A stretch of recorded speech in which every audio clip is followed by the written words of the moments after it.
Jika sebelumnya di hadapan para relawan meminta jangan tergesa-gesa menentukan calon presiden. Kali ini dalam HUT ke-58 Partai Golkar pada Jumat malam, Presiden Joko Widodo meminta agar parpol hati-hati dan tidak sembarangan memilih capres pada Pilpres 2024. Yang milih nomor 2 itu hati-hati.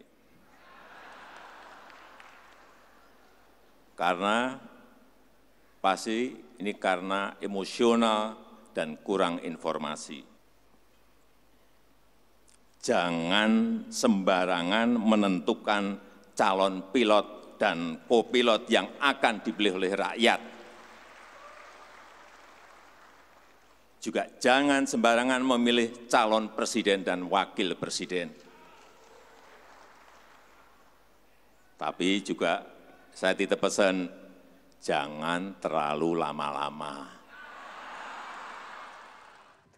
Presiden Joko Widodo mengingatkan partai politik agar tidak sembrono dalam menentukan siapa calon presiden dan calon wakil presiden yang akan diusung karena keputusan tersebut akan memberikan dampak yang begitu besar bagi bangsa Indonesia. Kita sebelumnya juga sudah mendengar bersama perumpamaan capres dan cawapres ala Jokowi dengan analogi pilot dan co-pilot. Jokowi juga menyatakan pada kesempatan saat itu untuk mengartikan sendiri pernyataan Joko Widodo. Makna atau ada arti apa di balik pernyataan Jokowi ini akan kita diskusikan bersama dengan Ketua DPP Partai Golkar Aceh Hasan Syazili dan juga Direktur Eksekutif Institute for Democracy and Strategic Affairs atau Indostrategi Ahmad Khairul Umam. Selamat malam Mas Umam, Pak Aceh. Sehat-sehat ya? Selamat malam. Alhamdulillah. Baik, saya mau ke Mas Umam terlebih dahulu. Pak Jokowi menyatakan bahwa disuruh mengartikan sendiri pernyataan Pak Jokowi di hari ulang tahun Golkar yang ke-58. Jadi menurut Mas Umam, apa artinya dari pernyataan Jokowi ini nih Mas? Ya, di tengah momentum politik yang semakin dinamis ini, Pak Jokowi semakin sering menggunakan istilah-istilah yang sifatnya itu adalah sebuah simbol. Dalam tradisi Jawa ada juga istilah sanepo. Nah, oleh karena itu istilah sembarangan, sembrono yang intinya adalah memberikan nasihat supaya berhati-hati, tidak ceroboh di dalam konteks mengambil keputusan. Nah, pada saat yang sama kemudian nasihat juga masukan diberikan supaya kemudian pengambilan keputusan. Meskipun cukup intens tetapi juga jangan terlalu lama. Oleh karena itu ini memberikan pesan cukup kuat kepada Koalisi Indonesia Bersatu, di mana Partai Golkar sendiri adalah salah satu sentrum kekuatan dari Koalisi Indonesia Bersatu, untuk juga segera melakukan konsolidasi lebih intens, menentukan tadi pilot dan co-pilot untuk bisa ditawarkan supaya center of gravity-nya lebih real di dalam konteks kontestasi di Pilpres 2024 mendatang. Karena kalau misal tidak, tentu ini akan berakhir di wacana, dan kemudian kita akan dihadapkan pada kebingungan dan juga ketidakpastian. Oleh karena itu tentu itu akan menjadi harapan yang baik dan bisa menunjukkan bagaimana kemudian tren koalisi ke depan. Selain itu apakah ada ditujukan kepada siapa? Karena kita tahu bahwa yang sudah mendeklarasikan setidaknya ada dua, ada Nasdem dan juga Gerindra. Bagaimana Mas Umam? Karena ada opini di publik yang menyatakan ini ditujukan memang untuk menyentil siapa yang sudah mendeklarasikan capresnya. Bagaimana Mas Umam terkait pendapat tersebut?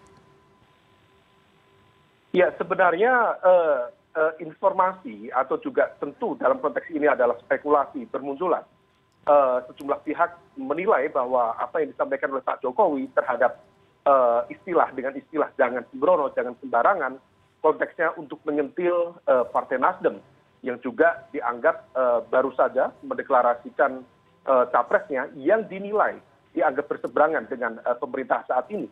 Tetapi sebenarnya argumen spekulatif itu juga tidak terkonfirmasi. Karena bagaimanapun juga Nasdem bagian dari pemerintahan saat ini, dan di saat yang sama Gerindra sendiri baru saja juga mendeklarasikan Pak Prabowo, dan Gerindra adalah bagian dari koalisi di kabinet saat ini. Oleh karena itu sebenarnya momentum ini disampaikan untuk memberikan masukan kepada KIB sendiri untuk bergerak lebih agresif. Meskipun pada saat yang sama kami menduga bahwa KIB sendiri quote by quote langkahnya masih agak tertandra, karena bagaimanapun juga kita memahami bahwa KIB adalah Skoti yang dipersiapkan oleh Pak Presiden Jokowi sendiri, dan diharapkan kemudian sambil menanti jadi semacam time buying strategy untuk menanti keputusan dari PDIP. Kalau misal PDIP mengajukan nama Ganjar Pranowo, bisa saja kemudian KIB akan tetap eksis dengan bergabung dengan PDIP. Tetapi jika kemudian PDIP menentukan keputusan yang berbeda, maka ada potensi kemungkinan KIB akan layu sebelum berkembang. Mas Umam, saya tanyakan ke Pak Aceh langsung. Pak Aceh, dinilai sebagai masukan agar KIB lebih agresif karena KIB dilihat masih tersandera seperti itu, dan juga KIB ini merupakan skoci yang memang disiapkan oleh Presiden Joko Widodo untuk Ganjar Pranowo. Tanggapannya Pak Aceh atas opini-opini tersebut? Ya, saya kira itu spekulasi yang terlalu berlebihan. Karena saya sangat terlibat di dalam proses pembentukan KIB ini.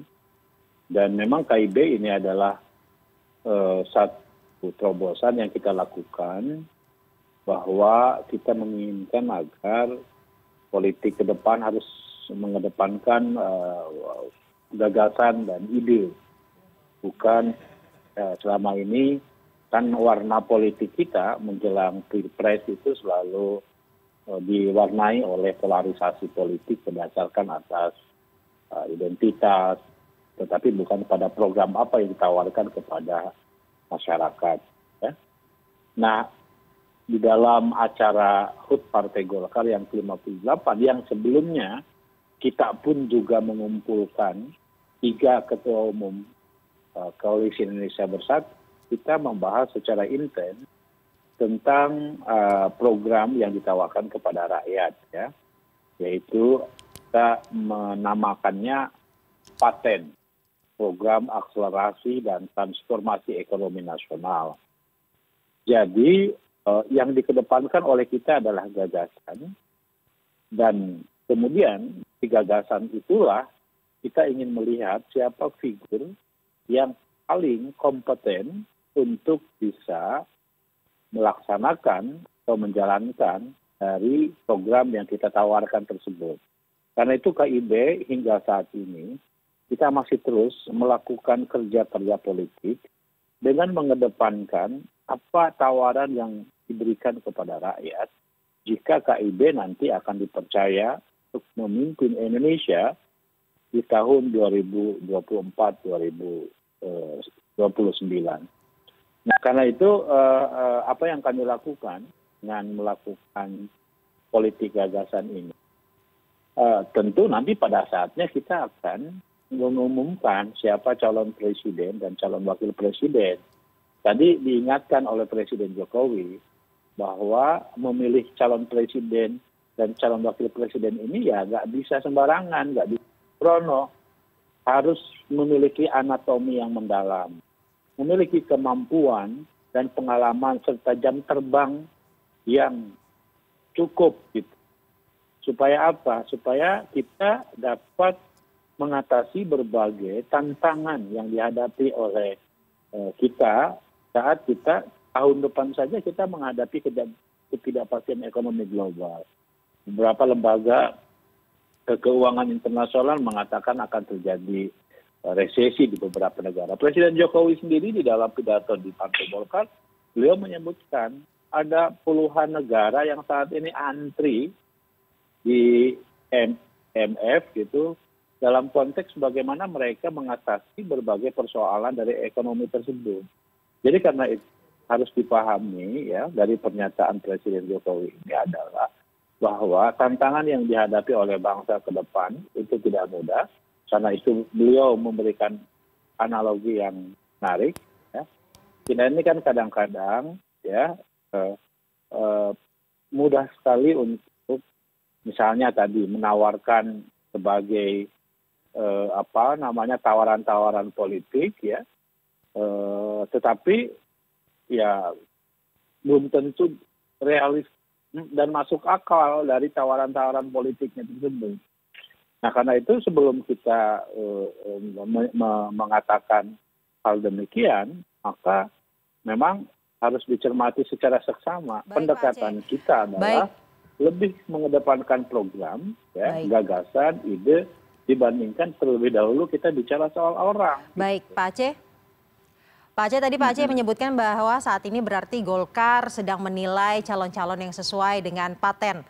Dan hari ini Pak Airlangga juga menyatakan sebenarnya Presiden Jokowi sudah tahu nama-namanya. Siapa saja sebenarnya nama-nama yang sedang dinilai oleh Golkar, Pak Aceh?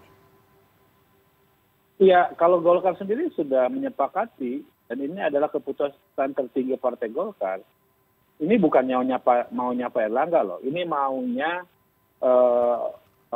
Partai Golkar, ya, yang telah diputuskan di dalam musyawarah nasional Partai Golkar tahun 2019 yang lalu. Gitu. Tapi kan dalam KIB ini, dalam koalisi Indonesia Bersatu ini kan Golkar tidak sendiri. Ada partai lain yaitu PAN dan P3. Dan kesepakatan kita tidak lebih dulu membahas soal figur. Yang kita bahas adalah bagaimana tantangan ekonomi, tantangan global saat ini, bagaimana kita memposisikan Indonesia dalam konteks kita ingin keluar dari middle income trap, bagaimana kita memanfaatkan bonus demografi, dan siapa yang memiliki kompetensi untuk bisa menyelesaikan berbagai program-program tersebut, maka dia akan dibahas kemudian menjelang kita membuat kesimpulan tentang siapa figur yang paling tepat untuk bisa bawa Indonesia pada kemajuan itu. Baik, yang Pak Aceh maksud apakah sosok Pak Airlangga yang sudah dinyatakan oleh Pak Aceh ini? Ya, kalau Golkar memiliki keinginan itu, ya, karena itu adalah keputusan politik yang telah diputuskan di dalam musyawarah nasional. Baik, Pak Airlangga. Mohon maaf, saya harus... Ini tidak bisa diputuskan sendiri. Baik. Karena apa? Karena kita juga melibatkan partai lain di koalisi ini. Dan ada PAN dan juga P3 ya, Pak Aceh? Terkait dengan siapa capres-cawapres, ini belum dibahas. Karena kita menyepakati, kita bahas terlebih dahulu gagasan politik apa yang kita tawarkan kepada masyarakat. Baik, Pak Aceh, nama Pak Airlangga ini juga sempat disebut oleh Presiden Joko Widodo pada saat memberikan pidatonya pada HUT Golkar. Kita akan saksikan bersama-sama pernyataan dari Presiden Joko Widodo. Golkar sebagai partai yang sudah matang, punya pengalaman malang melintang, sudah 58 tahun, ini pengalaman yang sangat panjang. Banyak makan asam garam dalam perpolitikan Indonesia.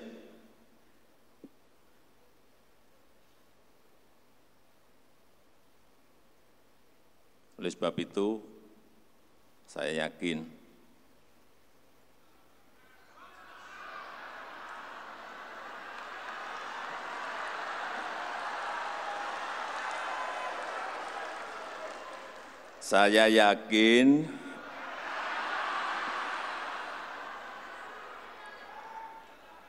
saya yakin Golkar akan dengan cermat,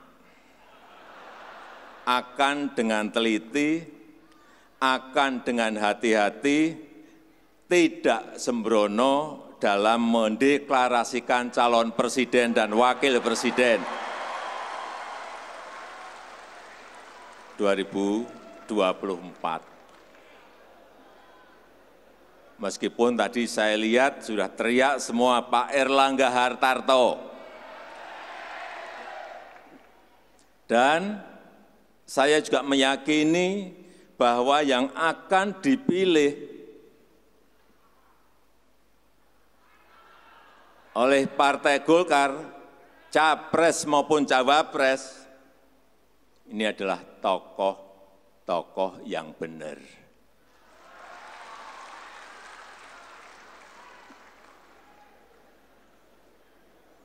Silahkan terjemahkan sendiri.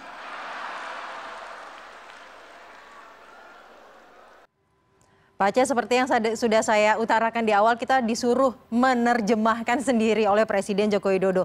Yang saya highlight adalah meskipun tadi saya lihat sudah teriak semua Pak Airlangga Hartarto. Ini diartikan apa oleh Golkar? Dukungan kepada Pak Airlangga kah atau bukan Pak Airlangga yang didukung?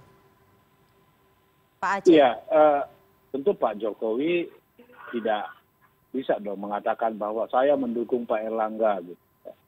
Ya ini bahasa politik seperti itu kan tidak bisa dilakukan pada saat ini menuju 2024 masih sangat panjang. Ingat loh tadi ada kata-kata jangan sembrono, harus cermat ya. Walaupun juga pada bagian jelang akhir Pak Jokowi juga menyebut bahwa Pak Erlangga juga memiliki jam terbang yang tinggi dalam kepemimpinan mengatasi berbagai masalah yang dihadapi, masalah ekonomi bangsa. Jadi ya bagi kami ya tentu tafsir kami atas pernyataannya Presiden Jokowi, ya, Presiden Jokowi mengingatkan kepada kita ya bahwa kita harus cermat, harus hati-hati. Gitu. Walaupun saya yakin Pak Jokowi juga memberikan hak pada Partai Golkar bersama dengan KIB untuk menentukan mana yang terbaik. Dan beliau punya keyakinan bahwa KIB bersama dengan Partai Golkar akan mendeklarasikan calon yang benar. Jadi Islam beliau kan begitu. Jadi karena itu harus dimaknai. Ya, karena ini adalah forum HUT Partai Golkar, ya, maka apa yang disampaikan oleh Presiden Jokowi mengingatkan kepada kita ya bahwa ya pada saatnya harus diumumkan dan harus betul-betul orang yang bisa sesuai dengan ekspektasi apa yang disampaikan oleh Presiden Jokowi. Pak Aceh?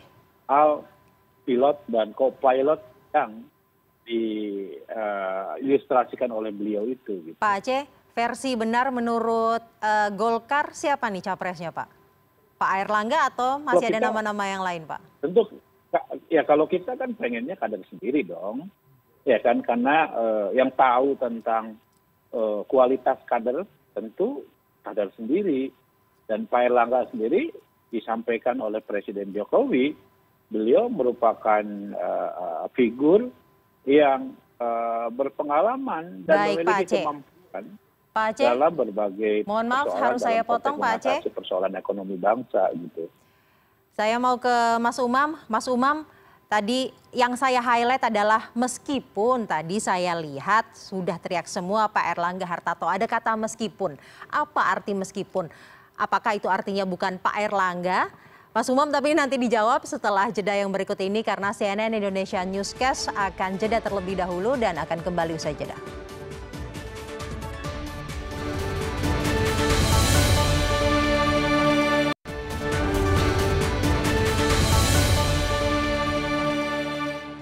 Anda masih menyaksikan CNN Indonesia Newscast dan kita masih membahas makna dari pernyataan Presiden Joko Widodo dalam HUT Golkar ke-58 pada Jumat malam kemarin.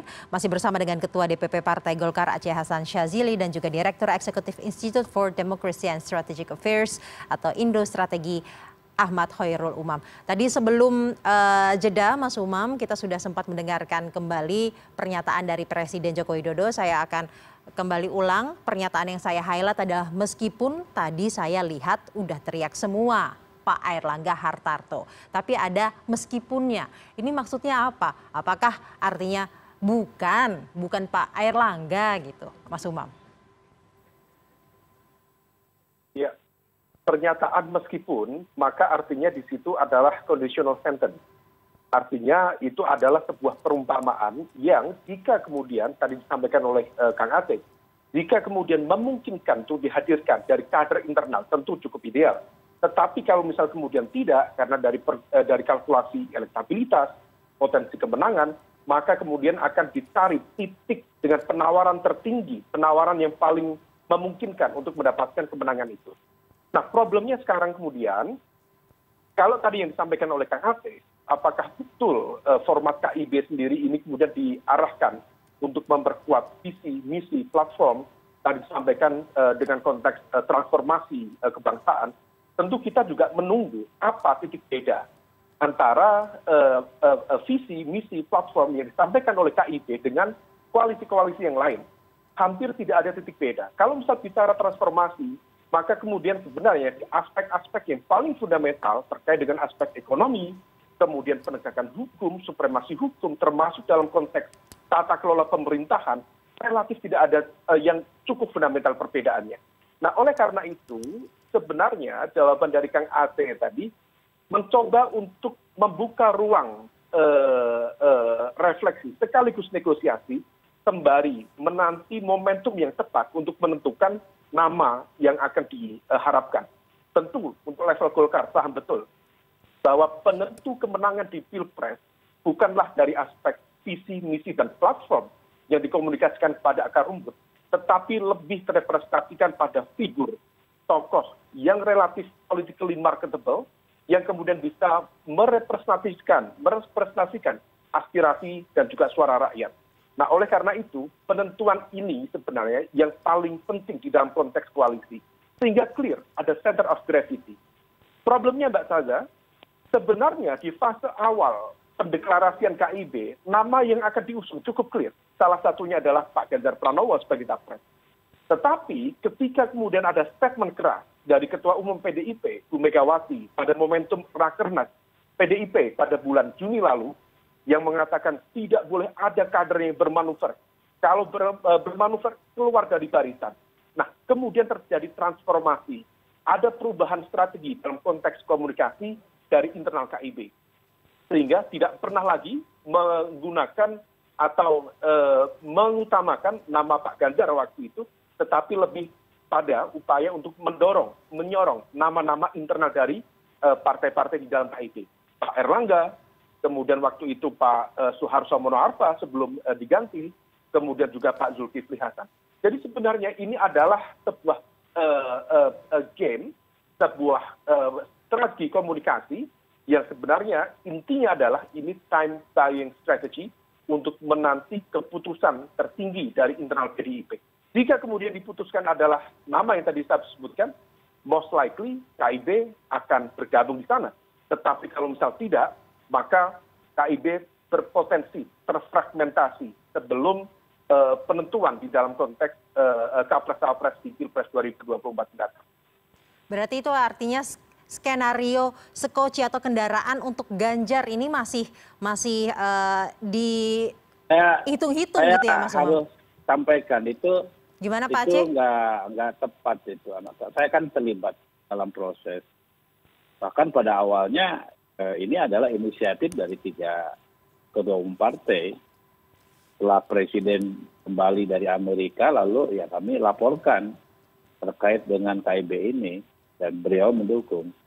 Tetapi coba lihat ya, tidak pernyataan-pernyataan dari ketua umum kami tidak pernah sedikit pun ya mendorong di luar kader partai dari 3 partai ini untuk bersama-sama di KIB.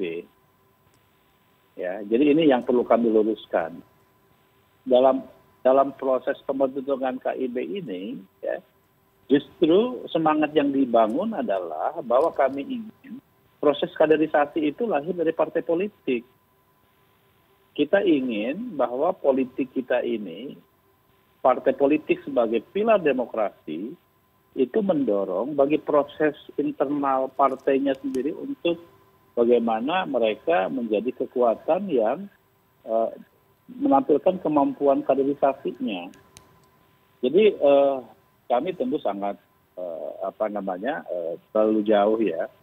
Bahkan saya kira itu kan semua sudah dibantah oleh para ketua umum partai. Bahwa KIB ini bukan skoci untuk figur tertentu. Ya, ini adalah dan dari sejak awal kita sudah menyepakati bahwa soal figur itu ada pada chapter sebelum menjelang kesimpulan. Dan itu konsisten kita sampaikan di dalam berbagai kesempatan. Jadi saya ingin menegaskan ya supaya jangan sampai menimbulkan ya satu relasi yang tidak baik gitu ya antara partai-partai politik. Pak Aceh, Partai Golkar tidak sendiri di KIB, Pak Aceh. Ada P3 dan juga PAN. pada saat setelah Pak Ganjar ini pernah menyatakan kesiapannya untuk maju ke Pilpres, ada ungkapan, ada pernyataan dari Waketumpan yang sempat menyatakan ya ada kemungkinan besar Ganjar bisa diusung nanti, tapi perlu ada pematangan yang lebih intensif dan komprehensif. P3 juga gitu, mengatakan Waketumnya di internal P3 ada usul untuk mengusung Ganjar. Sedangkan kan dua partai ini tergabung dalam KIB. Tanggapannya? Iya, Pak. Tapi itu kan baru aspirasi dari level bukan pengambil kebijakan. Kan proses pengambil kebijakannya adalah pada ketua umum. Gitu. Jadi saya kira itu juga sama dibantahnya. Misalnya P3, PLT ketua umum P3 Pak. Coba lihat di pernyataan-pernyataannya PLT ketua umum. Beliau mengatakan bahwa KIB ini bukan skoci untuk figur tertentu. Jadi yang ingin saya sampaikan ya kepada teman-teman bahwa kita bukan hanya mengusung figur populer, tetapi gagasan apa yang ditawarkan. Saya nggak setuju tuh dengan pandangan bahwa hampir semua gagasan itu sama. Enggak dong. Masing-masing partai, masing-masing koalisi itu memiliki diferensiasi yang baik. Saya beda. mau meminta tanggapannya Mas Gitu. Umam, dalam Pak Aceh. Dalam Pak konteks Aceh? kan ya. Ya, Misalnya, saya mau minta tanggapan Mas Umam konteks terkait pernyataan dari Pak Aceh, Mas Umam, bahwa tidak semua gagasan sama dan juga tadi Golkar tidak memandang figur yang marketable atau yang terkenal seperti itu, Mas Umam. Ya, tentu kita menghargai yang disampaikan oleh Kang Aceh bahwa itu adalah juga bagian dari sebuah strategi supaya dalam bahasa teman-teman PDIP tidak kemajon atau tidak offside. Oleh karena itu harus tetap betul-betul disiplin di dalam barisan. Tetapi pada saat yang sama, ketika kemudian kita mencermati dinamika perkembangan, bagaimana kemudian strategi itu dijalankan, misalnya pendeklarasian nama Ganjar misalnya, dilakukan oleh sel-sel politik dari Koalisi Indonesia Bersatu, baik itu Golkar, kemudian PAN, termasuk juga P3. Nah, tentu ini tidak bisa kemudian kalau Golkar tak ada bahwa di level elit betul. Ada. Iya, di level elit betul memang tidak disuarakan itu, tetapi kemudian aspirasi yang sifatnya bottom up seolah-olah, tentu kita bisa melihat apakah bottom up itu sifatnya genuine ataukah diorkestrasi. Nah, oleh karena itu di level ini tentu cukup baik. Kita hargai yang disampaikan Kang Aceh. Kalau misal memang betul yang ingin diusung, yang ingin diangkat, ingin diusung oleh KIB adalah nama-nama dari internal partai di KIB, tentu proses pendeklarasian harus mengalami akselerasi. Ide-ide, gagasan tentu cukup banyak sudah disampaikan sebagai tokoh-tokoh yang cukup aktif dalam pemerintahan. Ada cukup banyak ide. Listnya tentu cukup tertata dengan baik. Kalau misalnya memang betul, tentu pendeklarasian Pak Erlangga misalnya sebagai capres, at least pada level KIB tidak ada halangan cukup berarti. Tetapi pertanyaan publik, kenapa tidak dilakukan? Tentu ada ruang negosiasi, ada ruang refleksi yang lebih detail di dalam tadi yang disampaikan oleh Pak Jokowi, supaya kemudian tidak gerusa-gerusu misalnya, dengan tetap kalkulasi yang lebih matang, baik, Mas dan Umam, tentu untuk mendapatkan potensi kemenangan yang lebih besar.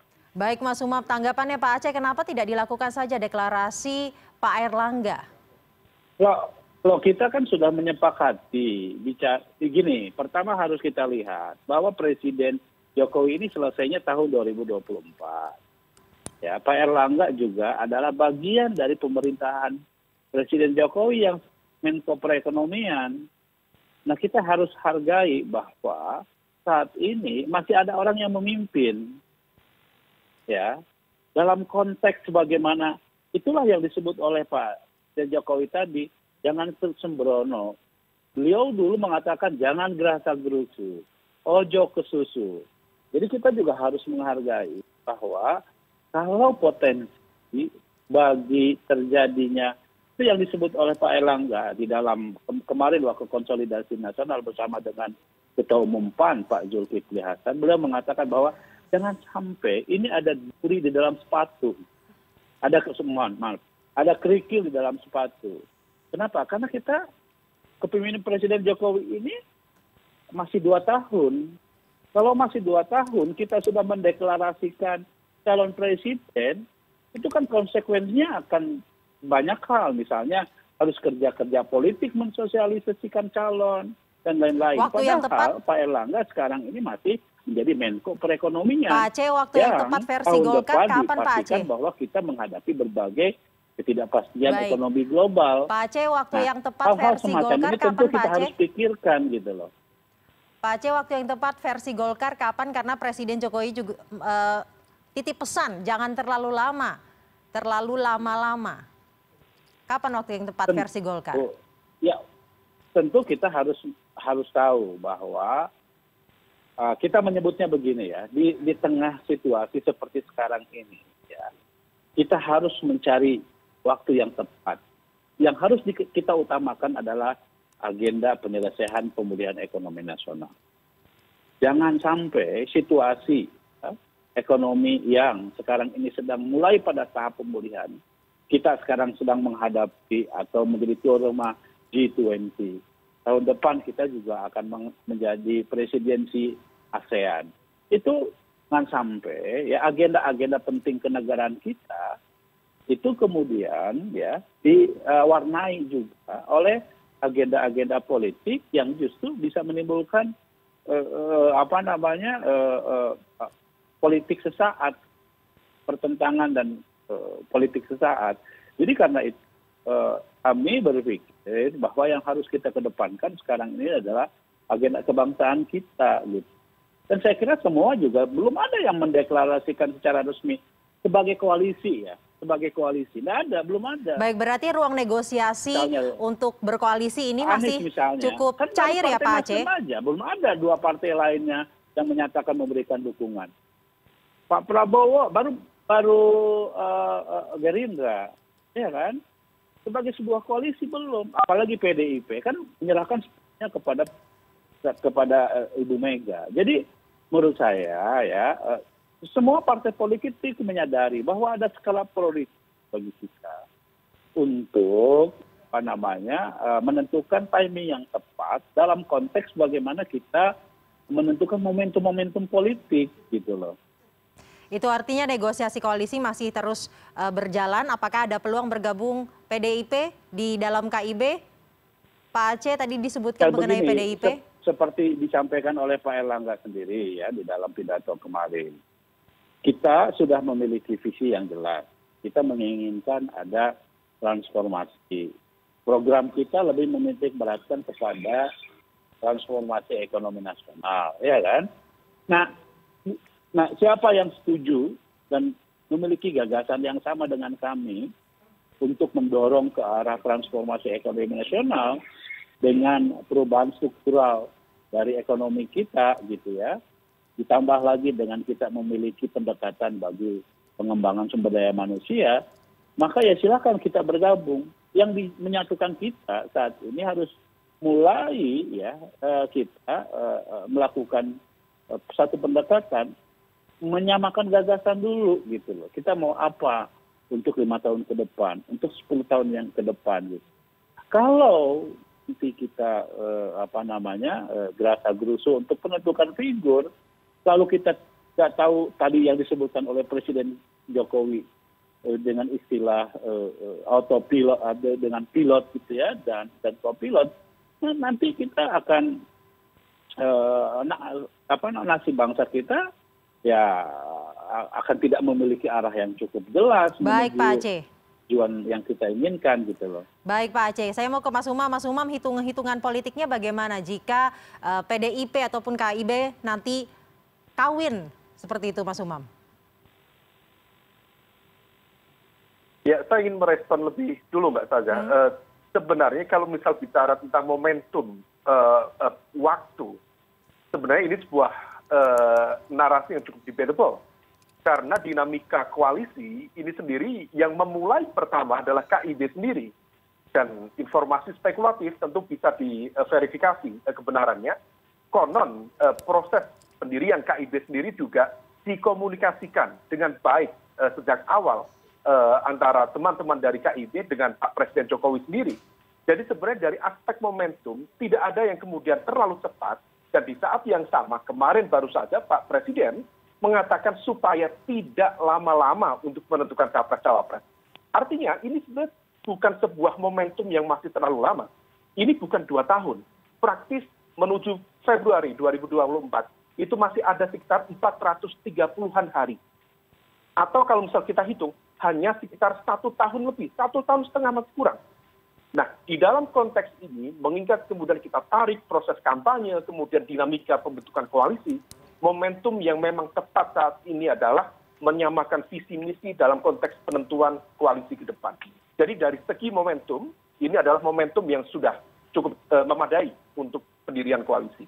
Nah, adapun tadi terkait dengan konteks strategi, tentu kita juga mengharapkan, kita berharap proses demokratisasi bukan hanya kemudian berhenti pada level politik, tetapi betul kemudian bisa bertransformasi pada hadirnya good governance dan pada endingnya adalah public delivery service yang memadai.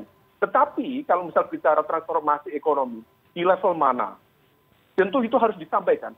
Sektor prioritas mana saja yang hendak dijadikan sebagai tujuan utama dalam konteks pembangunan ke depan. Bagaimana kemudian penyiapan sumber daya manusianya, sektor mana saja, kemudian elemen dari aspek pendidikan dan training mana saja. Sebenarnya itu pertanyaan dasar dalam konteks Human Development Index dan juga penyiapan strategi pembangunan nasional ke depan. Tetapi sekali lagi belum clear. Nah, saya menduga tidak clear-nya itu adalah sebuah momentum sendiri untuk membuka ruang negosiasi. Dan kalau misal betul informasi spekulatif yang beredar selama ini bahwa KIB adalah sebuah kendaraan politik yang memang dipersiapkan untuk tokoh tertentu, maka sebenarnya ini strategi untuk membeli waktu, time buying strategy. Tentu argumentasi bisa diajukan, yang disampaikan Kang Aceh tadi juga cukup valid argumentasinya, tetapi kita bisa mencari justifikasinya dan juga kemudian melihat mana yang kemudian logik dan mana yang tentu faktual. That's it, Mbak Saza. Mas Umam, saya akan minta tanggapannya Pak Aceh bahwa momentumnya sebenarnya sudah terbilang cukup tepat. Karena tadi pesannya jangan terlalu lama-lama dan hanya ada waktu kurang lebih 1,5 tahun. Dan terakhir ini adalah strategi untuk membeli waktu sebenarnya. Tanggapannya Pak Aceh? Iya, nih, pertama dalam sejarah Pilpres di Indonesia, ya, penentuan koalisi biasanya dilakukan itu menjelang pendaftaran Pilpres.